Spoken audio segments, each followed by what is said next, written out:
E aí pessoal, tudo bem? Eu sou a Georgia, este é o canal Inspira-te e no vídeo de hoje eu vou traduzir anúncios de imóveis para vocês. Hoje eu vou explicar sobre a nomenclatura dos anúncios de imóveis que causam muita confusão porque nem sempre é fácil e evidente entender aqueles termos, né? Principalmente quando a gente não está familiarizado com como são os imóveis aqui em Portugal. Vamos começar com os famosos T's. A tipologia do imóvel aqui é dividida em T0, T1, T2, T10, T20. O céu é o limite. O T mais o número indica o número de quartos, de dormitórios que aquele imóvel possui. Por exemplo, um T0 é o estúdio do Brasil ou a kitnet. T1, um quarto, T2, 2 quartos e por aí vai. O T mais 1, T0 mais 1, T2 mais 1, indica que tem uma divisão, aquele mais 1 é uma divisão em que não possui janelas ou não possui janelas diretamente para a rua. É muito comum as janelas serem internas. Outro termo são as caves. Cave aqui é sim alugada. São os porões, porque os porões muitas vezes possuem janelas. Às vezes aquelas janelas pequenas bem em cima e outras janelas grandes e no mesmo nível da rua. Por que isso?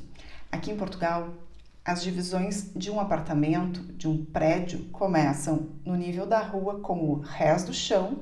Tudo que está abaixo do rés do chão é a cave e eu já vi cave mais 1 e cave mais 2.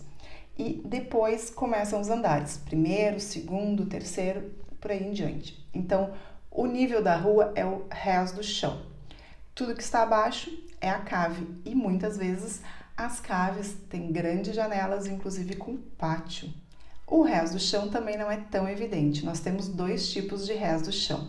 O rés do chão nível rua, diretamente com a rua, e o rés do chão alto. O que quer dizer? Quando tu estás no apartamento, não está no mesmo nível da rua. A maioria das pessoas que passam pela calçada não conseguem enxergar dentro de casa. E isso é bem comum aqui. Outro termo é águas furtadas, que é o nosso sótão. Então, ele também é habitável e também é muito comum encontrar imóveis com esse termo de águas furtadas. Uma curiosidade é que as águas furtadas ou sótão, ele normalmente tem aquela caída do telhado, então tem algumas zonas que a gente pode bater a cabeça. Mas é uma questão de verificar como é que foi disposto o imóvel, porque normalmente a cozinha fica nessa parte mais caída, ou se não a cama, ou eles utilizam como arrumos ou como armários. Então essas são as divisões, as terminologias, as tipologias de um imóvel. Agora vamos falar sobre as diferenças, que como eu digo, nem sempre é evidente. Um apartamento aqui é um apartamento no Brasil, ou seja, é um imóvel dentro de um prédio, de um condomínio. Uma casa aqui em Portugal não é uma casa do Brasil. Aqui, casa quer dizer habitação, podendo ser uma moradia ou um apartamento. Falando em moradia, nós temos dois termos, moradia e vivenda, quer dizer a mesma coisa, casa no Brasil. E depois nós temos a quinta, que é a nossa chácara. Mas moradia tem muitos termos associados a ele. Nós temos as moradias isoladas, em banda, geminadas, andar de moradia, confuso, né? Então, vem comigo. Quando a gente vê uma moradia isolada, quer dizer que ela é única naquele terreno. Normalmente ela fica bem central no terreno de construção e nenhuma das suas paredes faz divisão com outra casa.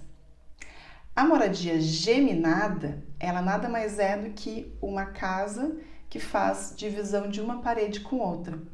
É aquelas casas gêmeas, mais ou menos isso. Então, são duas casas em que uma parede é divisa das duas. E depois nós temos as moradias em banda, que são várias casas geminadas coladas uma à outra. Nós podemos ter as casas do canto, que tem apenas uma parede divisa com outra, porém as casas do meio, as duas paredes, né? As duas limitações são com outras casas. Aí são as moradias em banda. E o outro termo é andar de moradia. É muito comum casas com mais de um andar, em que esses andares são independentes um do outro, inclusive com entradas. São como se fossem mini casas ou apartamentos dentro de uma casa só. Agora vamos falar um pouquinho da nomenclatura das divisões da casa. Casa de banho, banheiro, nós sabemos disso. WC é o nosso lavabo, ou seja, é um banheiro que não se pode tomar banho. Assoalhada. As assoalhadas são divisões que compõem o quarto ou sala, não podendo contar cozinha e casa de banho. Então, um T2. T2 são 2 quartos e são 3 assoalhadas, porque são os 2 quartos mais a sala. A arrecadação é a nossa despensa. Ela pode ser interna, normalmente ao lado da cozinha, para guardar mantimentos ou para guardar arrumações, ou externa, como em muitos apartamentos nós temos. Quando vemos zona de arrumos nos anúncios, quer dizer um local para arrumação, para guardar coisas. Logradouro é o nosso quintal, podendo ter grama ou não. E a varanda é a sacada. Muito comum também termos o termo cozinha equipada. Isso quer dizer que, além dos móveis de cozinha, os eletrodomésticos também compõem. Por vezes, inclui até geladeira, que é o frigorífico. Um termo estranho a nós é aspiração central, que nada mais é do que um sistema de tubos que estão dentro das paredes que fazem a ligação com um aspirador central, que normalmente fica onde? Na zona de arrumos ou na despensa. Tem espalhado pela casa tomadas que basta conectar o tubo do aspirador e pronto.